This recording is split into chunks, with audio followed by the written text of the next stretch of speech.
Welcome to Beyond the School Gate. For those of you who are new around here, my name is Ruth, and this podcast aims to share the varied experiences of women in leadership, to talk about what we do beyond the school gate, the good, the bad, and the funny. So hi Jena, welcome to the podcast. Hi, great to be here. Really nervous. No, I'm so excited to have you on. I think we've been trying to line this up for quite a while, haven't we? So glad we've got it in. Yeah, no, agree. I think leading into the Christmas craziness, I just couldn't think of doing anything else. Who knows what my answers would have been then. But I'm glad we're doing it now. Yeah, me too. I like to start the podcast off just by asking guests how we know each other. Yeah, so we met, I want to say it was February of 2022 at my first Canberra Women Market in Kingston. Yeah, so you came with your family, and you were probably one of the only people that day that actually asked, like, why, it was just trying to get to know me, not just ask me product questions. So I do remember that, and you were telling me about how your family had moved here from London and how you had a podcast and a YouTube, and so that's how we first met. And then since then, you've just been a great supporter of women in business, and just, yeah. So you've been popping around. You're always dropping into my DM saying wonderful, nice, kind words, going to events. I've seen you in a ton more markets. So yeah, you're a great supporter of mine and other businesses around. So it was so funny that day. Like, I think, when you just see people and they just stand out to you, and I was just like, oh my god, like the setup and just your vibe. I was like, and candles, right? I was like, that is a bit of me. I'm gonna go over and say hello. Yeah. Could have been the pink flamingos. I think that was it. So can you tell us a little bit about your business, and where the idea for the business came from? So my business is called Miami & Co. And I started it back in 2020 while we were all locked down. And at that time, I was in a job that I wasn't in a good mental space with my full-time job. I was feeling tons of homesickness and, just missing my family. And I've always really enjoyed candles. I actually grew up, my mother can't handle fragrance, and so I wasn't allowed to burn candles when I was growing up. And so when I started living on my own, it was like this amazing thing that I got to do, was burn candles and enjoy different fragrances. And so it just became a bit of an obsession. And my husband, for one of my birthdays, bought me like a candle making class. And that's just where the obsession of making and creating something kicked off. So during lockdown, like so many other people, I used that time to start creating something that would help me through my homesickness and would help me with my mental health. It was just, candles are quite therapeutic and calming. And so altogether, it just helped me get through this difficult time. And for some reason, I don't actually know why, I decided to make it a business. I was just curious to see if I could sell them, if other people would connect with the message I was trying to put out there, or the feelings I was trying to put out there.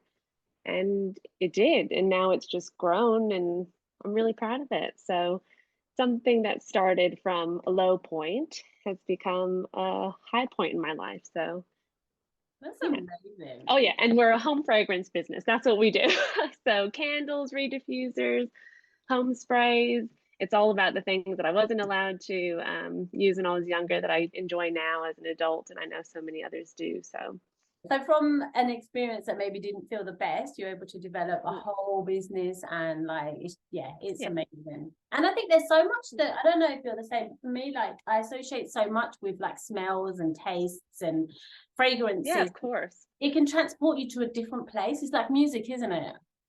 Exactly. And so my initial range was just all smells that reminded me of home or reminded me of my family. And so they didn't mean anything to anyone else, but other people found that they made a connection to those scents as well. So it was just like I said, a way to help with my homesickness and make me feel like I was bringing a little bit of my hometown and my family into my Australian home. And other people have been able to find that with my scents as well. So can you tell us one thing about starting your business? Because when you said about you just decided to turn into a business, my heart was like, that's massive. I know. What's one thing about your business that you didn't expect, or maybe that surprised you? Gosh, there's so many, to be honest. But one of the biggest ones was probably I didn't expect to find a support group. Like, I think living in Canberra, I still don't have tons of friends. It's quite a cliquey town, and my husband is my rock. He is my supporter through and through, but I don't have any other family members or, really close friends here. So I just didn't know what to expect from this journey other than my husband being there.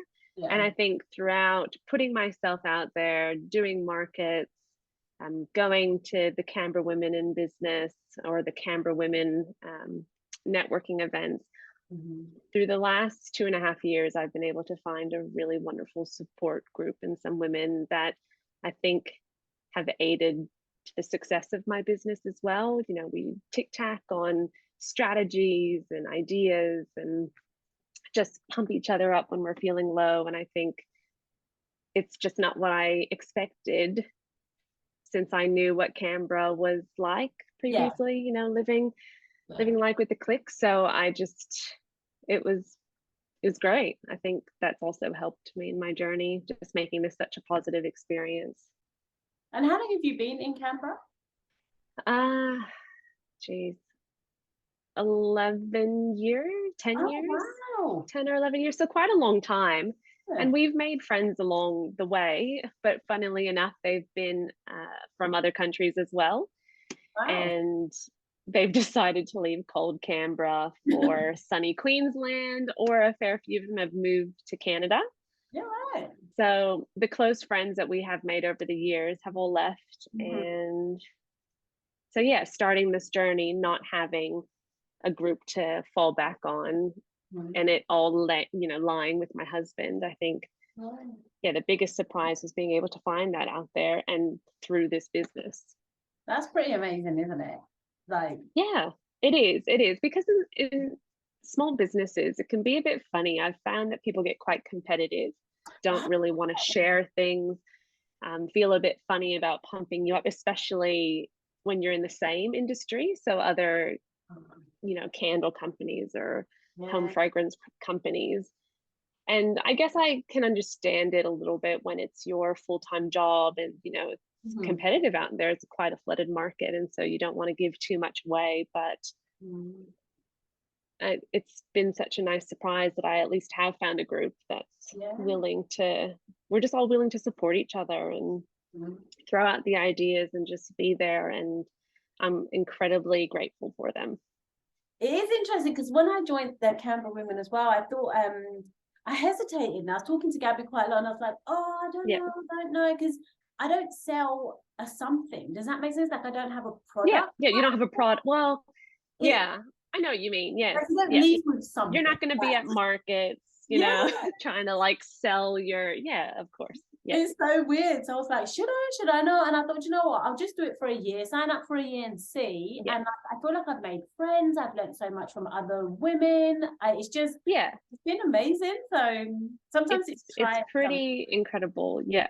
And like it took me a little bit to even join, because I'm not somebody who puts myself out there and networks and the whole thing. So even that in itself was a bit of a leap. And I'm really glad I did, because there are so many amazing women out there that are really there to help you, support you, and just be that positive presence in your life. So it's good that we did it. Yeah, that's it. The best money I've spent in a while. Yeah. Yeah. So totally agree. Something that people misunderstand most about you or what you do, what is it?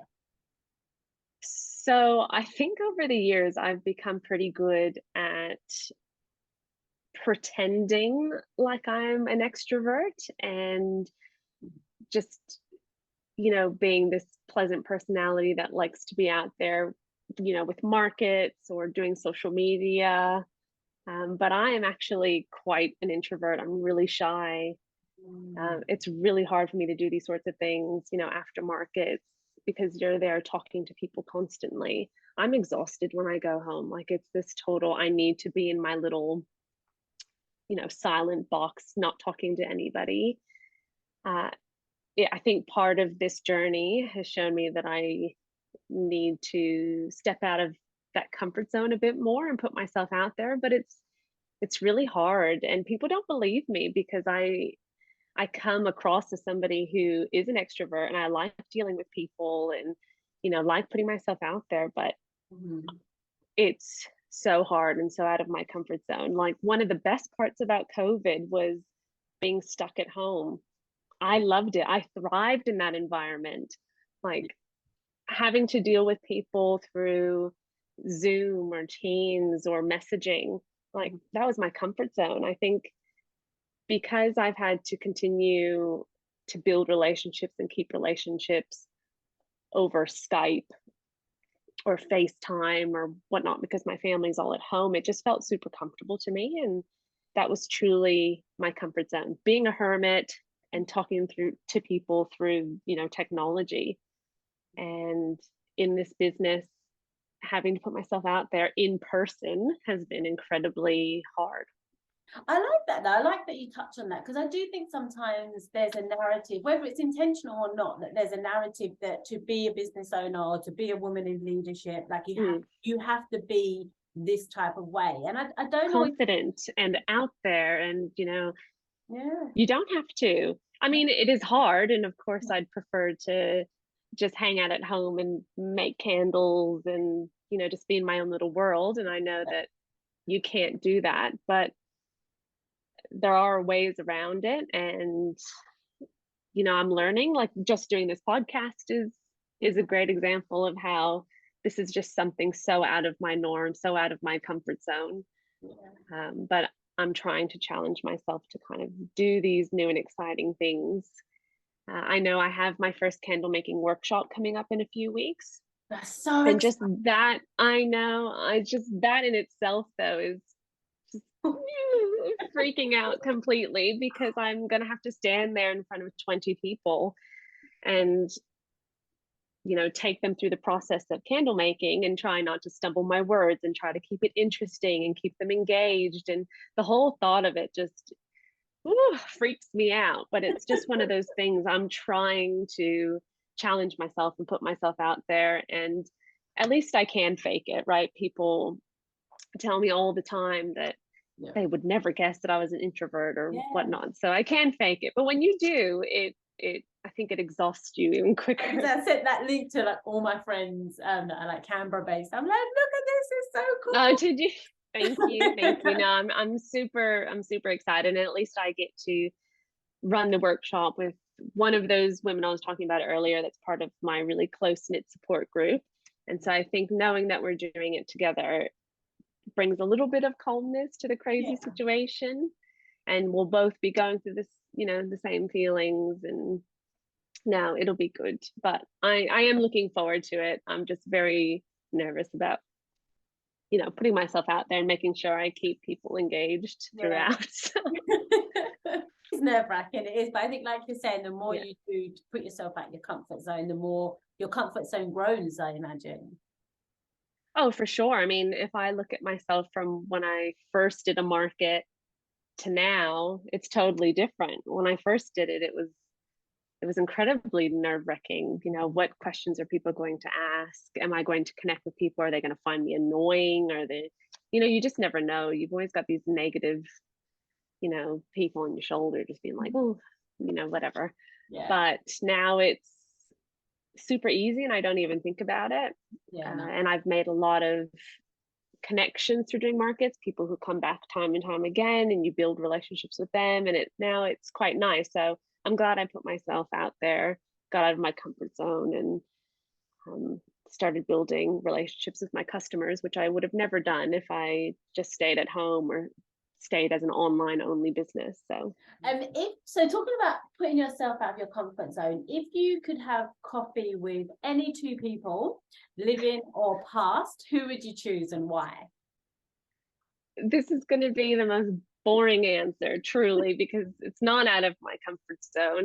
I would have coffee with my husband and my mom. Thinking about it, going, oh, there's so many amazing, inspiring people out there, and I could have coffee with any of them. And I think I just go back to, I'd rather just be surrounded by people who love me and support me, and like that's when I'm the happiest. And so if I'm going to go out for coffee, I want to be comfortable being myself, not having to worry about, am I asking the right questions? Do I seem smart enough? I don't know. I just want to be comfortable and feel happy and supported, and they are my rock. So I love that's that. what I'm saying. It's a boring answer, but It's your answer. There's no right and wrong. Yeah, it's who you would be happy with. And I love that. Like, I think my mum and my husband are two of my favorite people, so they'd probably be on my list as well. Because you know that they just love you unconditionally. So you do. And it's, I think, in a time when I don't know, I just feel like I carry a lot of imposter syndrome, or I relish the times when I can just be myself and not have to worry about it. And it's just this comfortable, having a chat, catching up with people who support you and love you to the ends of the earth. And I love them to the ends of the earth. And so if you think back to the best 10 days of your career, and this can be your business or it can be like your day job, what happened and what made it the best 10 days? The best 10 days, if we're sticking with Miami & Co., was probably, I started doing markets just before Christmas. So it was 2019 Christmas. And that was probably the best 10 days thus far, because it was the first time that I truly got validation that my business could be successful. People liked my products, people connected with my business, with me. I was selling things. It was the first time that I actually put myself out there and did really well. And it could be because it was at Christmas time, but it was such a high.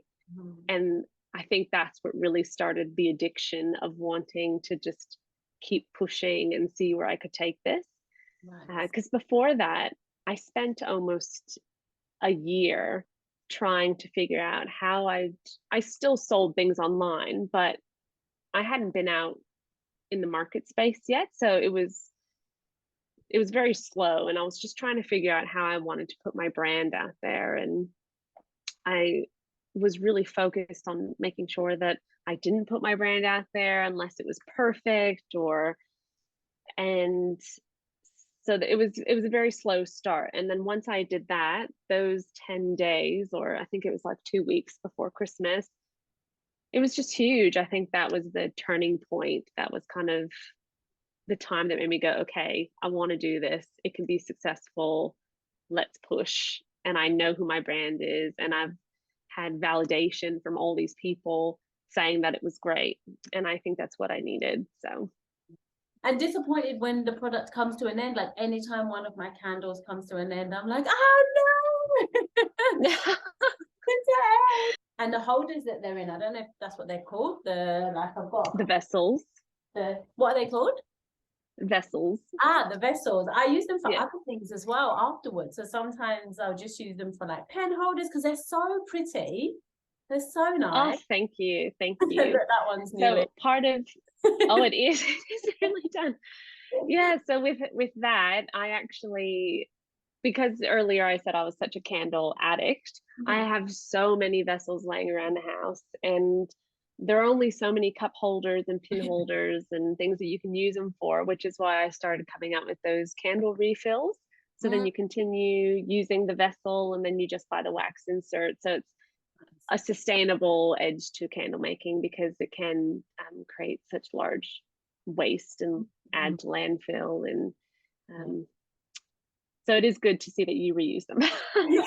And they burn down like it's weird. You know, I'm not a candle connoisseur, but just they smell so good, but they burn down like equally. Does that make sense? You know, some they burn down like Yes, yeah. one-sided, or you get loads left that you feel you've wasted. These ones have never done that. They've always just burnt down consistently, like flat Oh, almost. So thank you use it you. all. Does that make sense? Yeah, that's Easy what to wash they out should on do. weaknesses.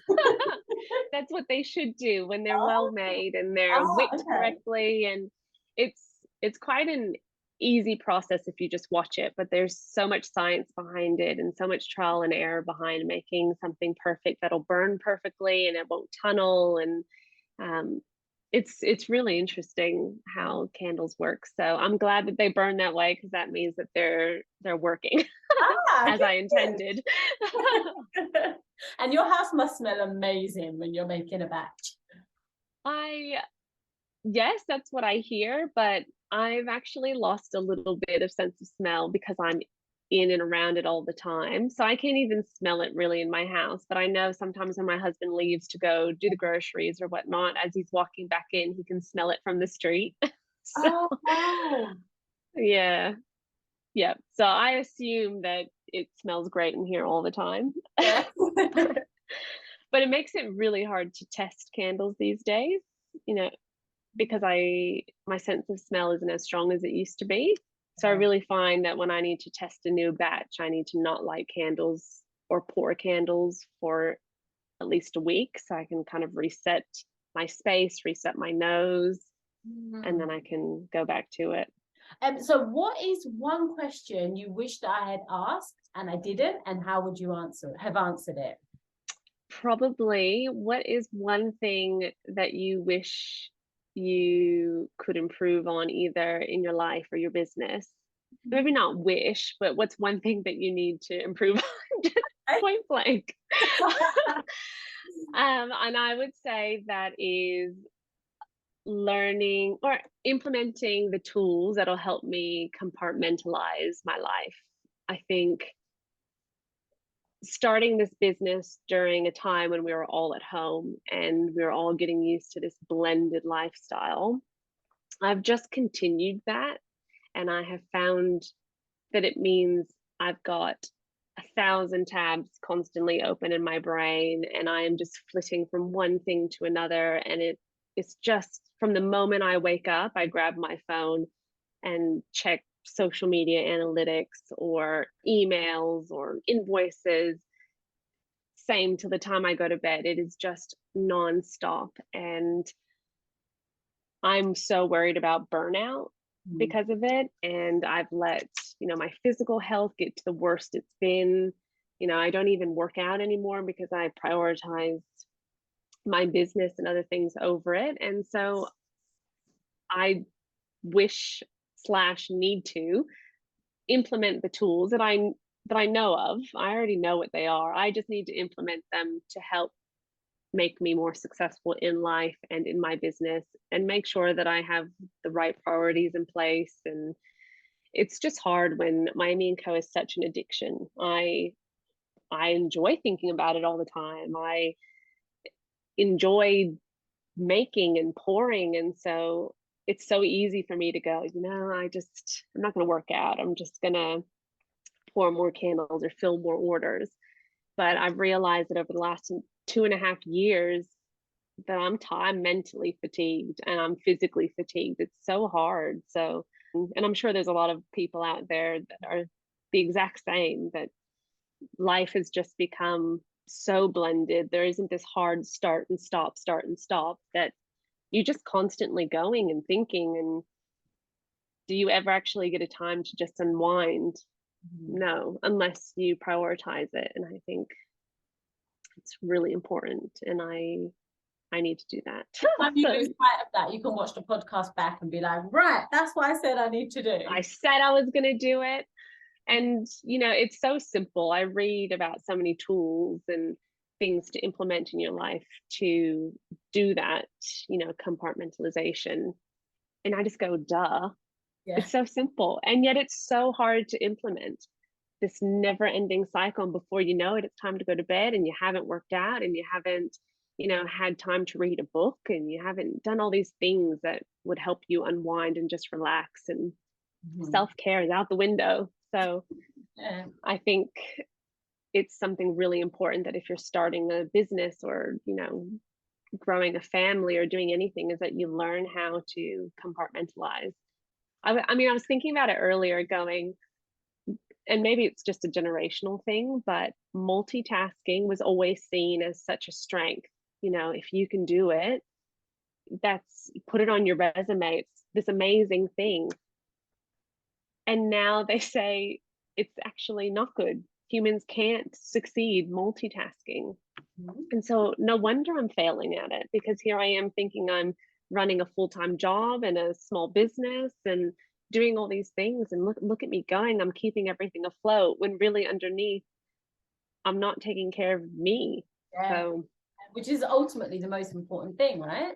Yeah, of course. I mean, there's no point on doing my side hustle if at the end of the day it's,